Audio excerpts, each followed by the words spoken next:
We were lucky enough to record this episode at Cafe Spice Namaste. So any sounds you hear, they are of a working restaurant.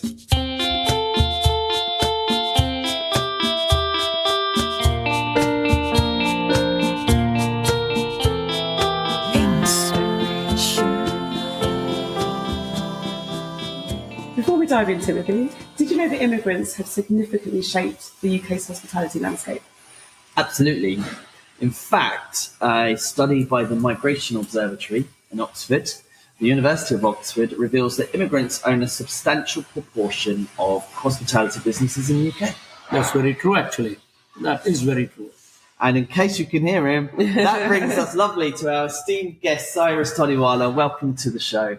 Thank you. Yeah. Welcome, Cyrus. Tell us your story, Cyrus. I came here on the behest of one of my friends who worked with me at the Taj Mahal Hotel in Bombay, where our careers began. And he was here working with the Taj Group in London, but he also had the opportunity to take over somebody else's restaurant and manage it. So he said, if you join me, then we'll take the restaurant over and we'll manage it. That was in 1991. Told mom and dad, I'll be back in 7 years. It's not happened yet. It's not happened yet. And one thing led to another, to another, to another. We ended up having to take over that business because it was at the peak of the 90 recession. From there on, we partnered with the owners of Smolensky's restaurant. Oh, yes. Michael Gottlieb had this vision about having a chain of Indian restaurants in this country. There never was one. And so the Cafe Spice was born. Because Namaste was a restaurant we managed in Alley Street, just further down the road, became very synonymous with my name. And so we brought the name Namaste into Cafe Spice so as to keep it different. And thankfully so, because as soon as Cafe Spice became very famous, 90 other Cafe Spice restaurants opened up straight away. Wow. And you couldn't differentiate because the only thing differentiated was Namaste. Namaste. And that we could trademark. We could not trademark Cafe Spice because they're generic terms. So Cafe Spice was born in November 1995. We've just completed 28 years last week of our anniversary. Yes, it's been a long journey. It's been a tedious, long, tiring at times, but exhilarating, exciting. Lots of trials and tribulations, and we've come a long way. But we are here today reasonably well established again. Maybe a couple of years from now, you shall see a little bit more success coming our way. Sure we will. Exactly, we'd love to see that. So we know that your journey, we're going to talk a bit more about the resilience that you've gone through and some of the difficulties. What was it that sparked your culinary interest when you were younger?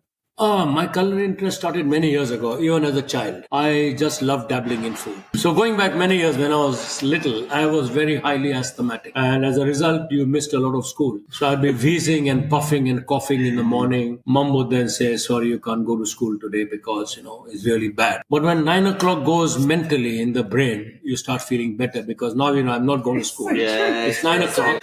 And as soon as I start feeling better, I'm trouble for mother. And in Bombay, most women send their husbands tiffins. Oh, yeah. So the tiffin man came and collected a tiffin at 11 o'clock or so and took it to your father's office and delivered a box there. So mom would start cooking immediately after my sister left for school and everything happened. And then my trouble would start and then she'd say, okay, behave yourself. I'm dragging in the kitchen. And the little bits and pieces would start. The family loved food. So the interest grew. And I think after my A-levels, I had no clue what I was going to do. I wanted to get into agriculture, which was one of my other loves. I love the environment, land, animals. And so hesitatingly thinking, what can I do? And then a friend of my sister said, why don't you come and have a look at my college?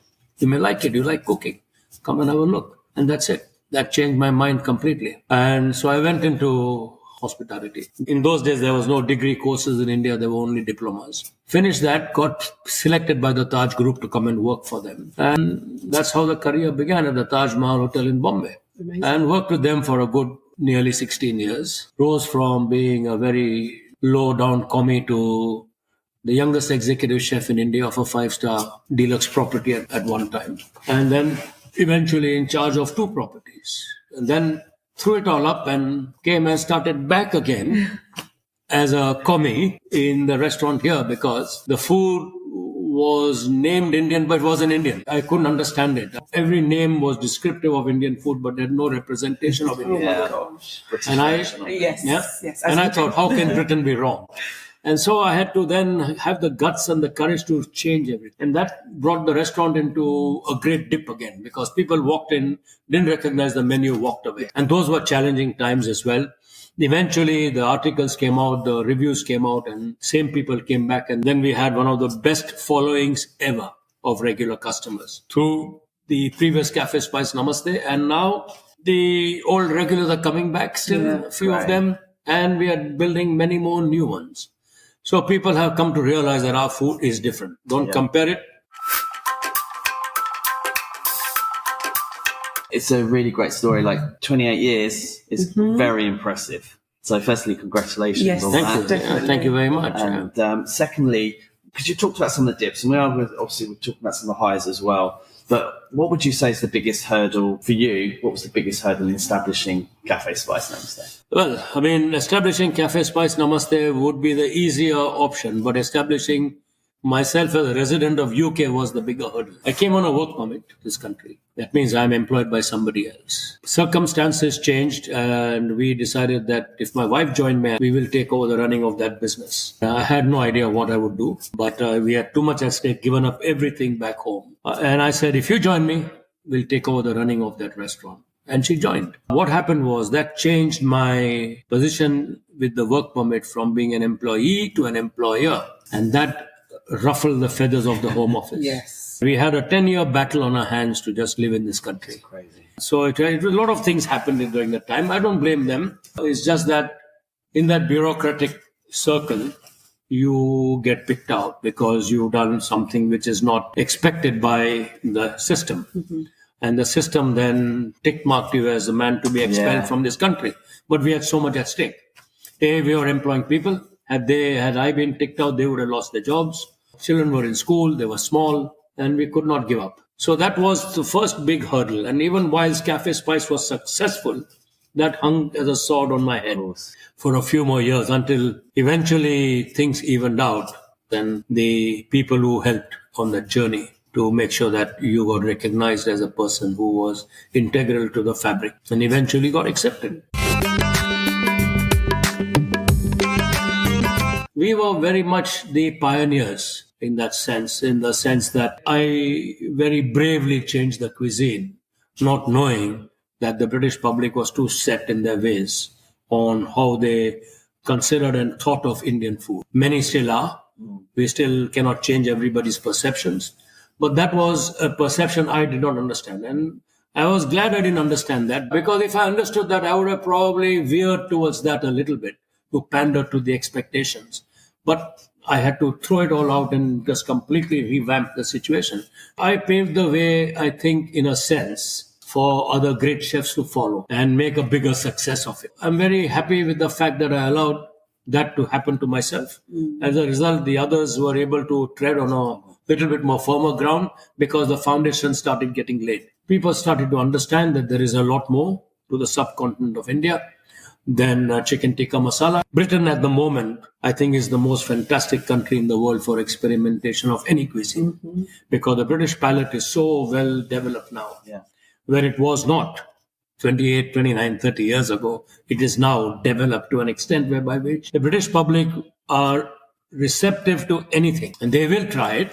Some will love it, some will not love it, but they will definitely go and try it. And we can see outside the trends have changed. Yes. We got so many now South American restaurants, Vietnamese restaurant, Chinese restaurant, Thai, you name it. There's a plethora of them out there. And everyone's vying for business. By the same time, you peer inside, it's not always their own people, immigrants. It's always the British public that is the most prolific amongst restaurants. I think we all had a little part to play in that.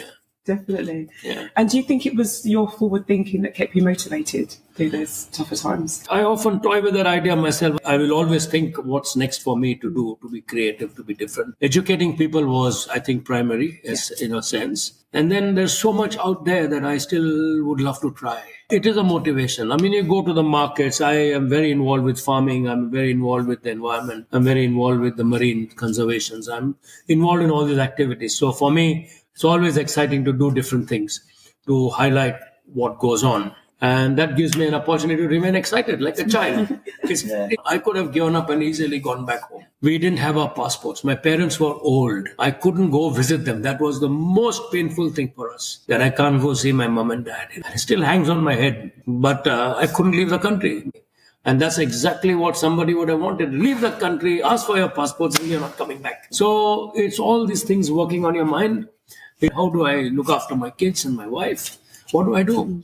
And I went through all of that. And we came out laughing. I think those are great things to reflect upon. So one day, hopefully, if I get a chance, maybe, write a little story about your life and about what you've been through. And I often toyed with the idea that was it some form of racism? And I don't believe in that. Hopefully, somebody somewhere listens and understands what the real situation is. And then, like me, you benefit from it.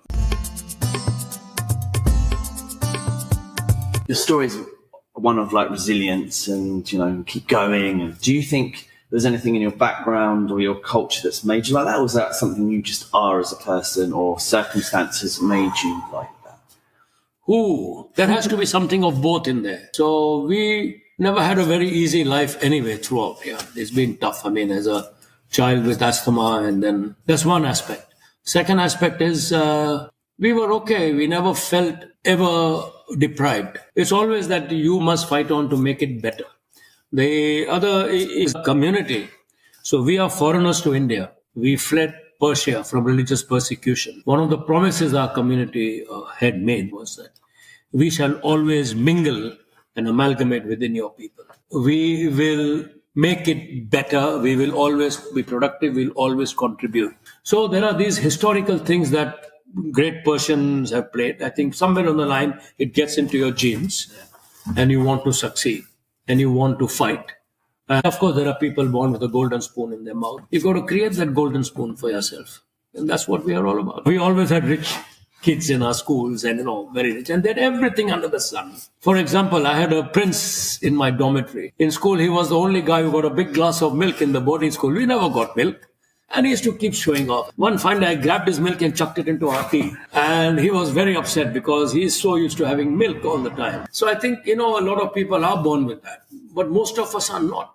And we have to work hard to create our own golden spoons. And each golden spoon is different. Everybody has their set of ambitions. Everybody has their own mental makeup of what they want to achieve. Wealth has never been my motivation. I remember in class 5, the poem that I had to say on stage, the last line was, "Lives of great men all remind us how to make our lives sublime, and departing leave behind us footprints on the sands of time." And that's been my motivation always. Will I leave a footprint behind? Will I leave a legacy behind? And what will be my legacy? It's a great ending to that poem. It has never left my mind. And I was only tiny. Standard 5 is I was tiny. I think it's a great ending to the book that you're going to write as well. Hopefully. So there you go. Hopefully. Yeah. One fine day. Yes. Bring it back to today. What advice would you give to immigrants who are aspiring to start their own business in hospitality in the UK? Some of the big chef names within the Indian diaspora here, they used to all come and hang around in my kitchen at one time. Now they are superbly successful, more successful rather. They have more restaurants, they have generated enough wealth for themselves, etc. But I think they would come and hang around and say, what is it? What should we do? I said, one thing in your mind is, you have to break certain barriers. Everyone says America is the greatest land in the world, but don't forget, it is 75 times the land mass that we have got. It's a vast nation compared to this country. Here we have many, many, many opportunities.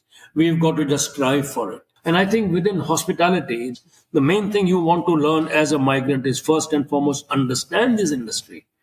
I started it on default. If everything was okay, I would have still been running someone's restaurant and maybe gone on to move in a job somewhere else. I would have been happier in a sense, perhaps because my income would have been stable. So find the niche, find the thing, work with people that will make you understand certain things. The fear is, of course, the language, one. And I think everybody that comes to this country must learn English. It is absolutely essential that you become conversant in English, because that is the first factor that drops you down. And what immigrants try to do, which they should never do, is work only within their community. It's wrong. We always want to be within our people, so we talk the same language, we have the same culture, we work with the same people, we eat the same food, we never learn. Learn to speak English first and mix in within the people that are creating magic these days. Find a job, work as a porter if you want, it doesn't matter. But build yourself up. Never ever lose sight of your vision or your dream. And that's what cripples most people. They lose sight of that vision. And if you think I'm going to make it, you will make it. You will make it. And this country, for everybody's sake, I think is welcoming to that. You're very inspirational, Yeah. so thank you. Talking about help and stuff like that, are there any specific resources or support systems that you yourself have found helpful that perhaps our listeners might think, oh, I should go and investigate that? Most immigrants, sadly, sometimes find a way of how to live within the system rather than how to live outside that system. So my belief is that if we come in as a migrant, if you make yourself comfortable in accepting what is handed out to you, you are always going to remain low. So you need to come out of that level first and come out of that comfort zone and fight it. That's the most important thing, which most immigrants forget. I had no idea that help was available when I came in. And when I first came to Britain, I thought, wow, finally, I'm going to a land where everybody will speak English. So I do not have to train the staff. I do not have to educate them. And I'm going to have trained staff. So in India, I'm battling all the time, getting people from villages to train them, educate them. And when I came here, the shock just slapped me in the face. All the staff that inherited me, and 3 of them are still with me from 1991. Wow. And they are the core of the team here. Sure. And they spoke like 15, 20 words of proper English. And they were brusque. They were almost curt with the customers. The customers joked up. They never understood what the jokes were. Yeah. And so I started to ask friends who can come and teach them English. So we had a teacher from City of London School whose wife was teaching our children how to play the piano. And she said, Douglas will help you. So Douglas would come and talk to them in English and make them as a customer, how to react, all that. And then the local council came to know, the Learning and East London Tech came to know. Somebody approached, said, you do training? I said, yeah, but we can help you, he said. I said, how can you help me? I've got no money, I said. He said, no, we will fund you. And that's how it started. I got more involved with them. And that led to a new partnership that was formed here called the East London Hospitality Business Partnership. Yeah. We managed to get hotel personnel managers on board. We got a couple of colleges that delivered training. That then went on further. We started to get help in teaching the staff a few things. And that led to then me being convinced that we should open our own school. I got involved with education within government. And it went on from one to another to another. I got very actively involved. Eventually, we tied up with 2 other restaurateurs, one Thai, one Chinese. The Thai restaurant, Atik Chaudhary, runs Yum Yum Thai restaurants. And Holland Kwok, who has a chain of restaurants called Good Earth, went to the government office for London and said, we need some money to put up a school. Nobody understood. Nobody wanted to. But we persevered. I went and gave a little presentation. One person said yes. And we got a bit of money. But it had to be tied down to a local body. So within Hackney Community College, we opened the world's first Asian and Oriental School of Catering. We put 960 young kids into full-time jobs within 5 years. And then the government took away the funding because they didn't understand hospitality. Even though we had great results, but they took away that funding and they put it into something else. It took us 7 years to pay back the overdraft, which we had personally guaranteed. My wife wasn't very happy with that. I can tell that much. She wasn't very happy. She still thinks I'm an idiot, so that's fine. That hasn't changed in her mind yet, so it's fine. I wasn't prepared to give up. Then I said, why am I doing this to tackle these kids who are thrown out of school and nobody wants them in East London? This is way before Mr. Jamie Oliver opened 15. We were doing it so that we could bring those kids from getting onto the streets and causing mayhem into doing something constructive. Then we started this competition called Zest Quest Asia. So the idea was now to look at young students of British origin. Age is not a barrier. They can be 50 years old. So long as they are in full-time education, they can enter. And the idea is to veer them into their thinking. So which is what we are talking about. Out of your box. Thinking British and French only to thinking the world. And Asia is 80 countries from Turkey to Japan. And so this competition is now in its 12th year, become extremely successful. is the most sought after inter-college competitions. When students and teachers write to me, it wells you up of how much you have done to, actually encourage them to do something different.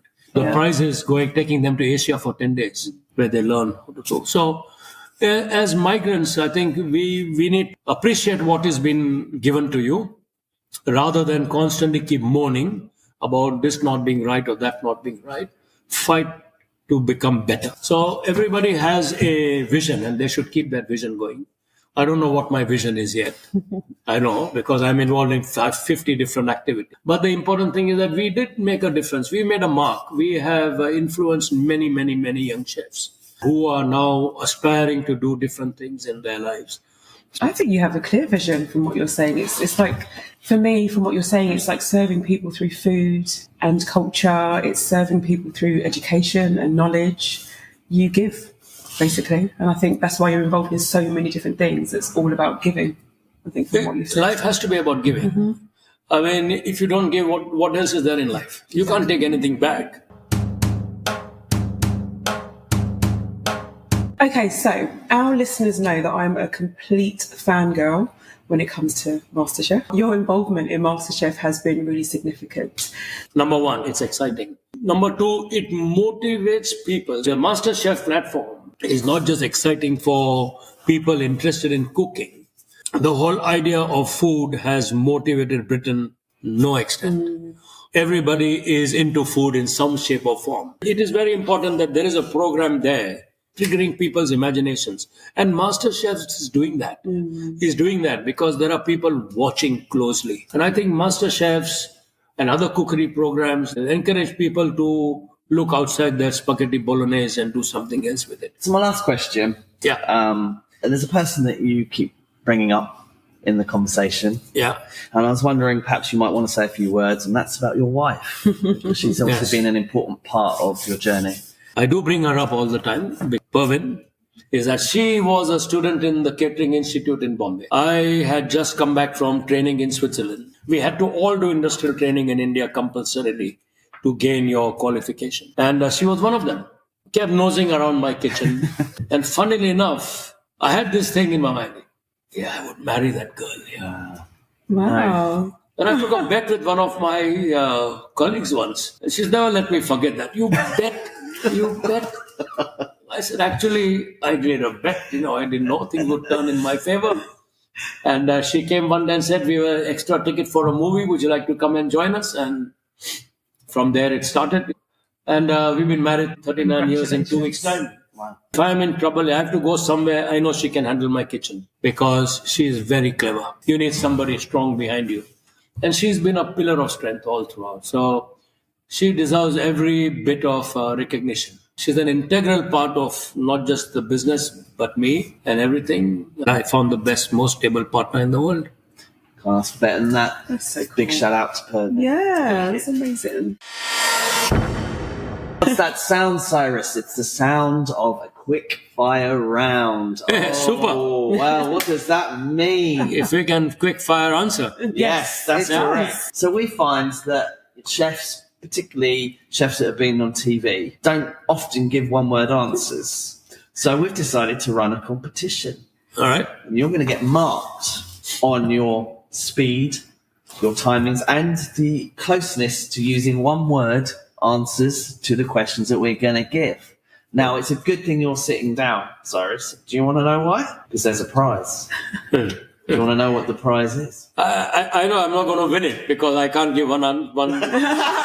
He's already proclaimed that you're the dance. Okay. So it's very difficult for me. One word answer. Let the prize be as a suspense. The winner will get the amazing prize of £10 and all right. Yeah, you ready? Ready? Spend however you wish. Yeah.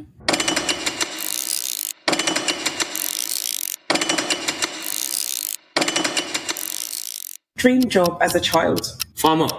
The last good book you read? National Geographic. Favourite movie genre? I like Western movies.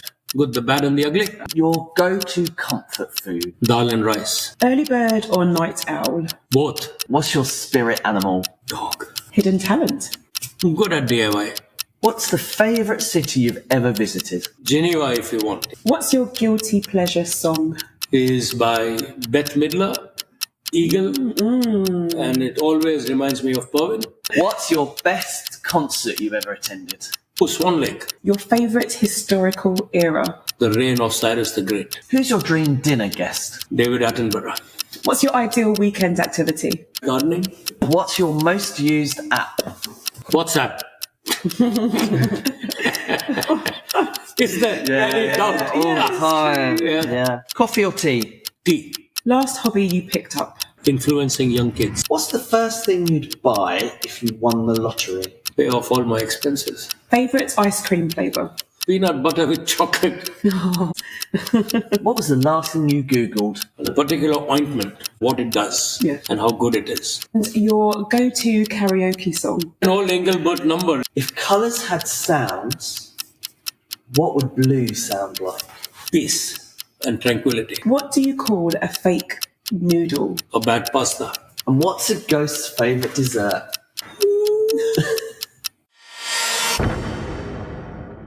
That is now over. You can breathe again. The answer is, of course, an impasta. And the other one is a blueberry pie. Blueberry pie. Blueberry pie. Tracy, we've just had this competition. Now we need to add up and work out the score, don't we? We do. I'm going to calculate. The score will be bad, on my so don't worry phone. about it. Just do that. Tap, tap, tap. Remember, he actually failed to answer any questions with one word. Yep. Minus a million. I answered Plus maybe two. 2 with one word. Thank you. Yep. Thanks for reminding me of that. Divided by 7, I think. So. Yeah. So we are 54. 54. So what does that mean, Cyrus? Well, you're going to have to follow the season to find out. It's bad news. Well, wait till the end and find out. It's a pleasure. Thank you for making the time to see it. Thank you for sharing your insights. Sadly, that's all of this episode of Talking Hospitality with me, Tracy Rashid, and Timothy R. Andrews. But tune in next week where we'll have another fabulous guest who will be talking hospitality. So a big thank you to all our listeners who have made this podcast possible. Don't forget to like and subscribe wherever you get your podcasts. Thank you for listening and stay safe and well.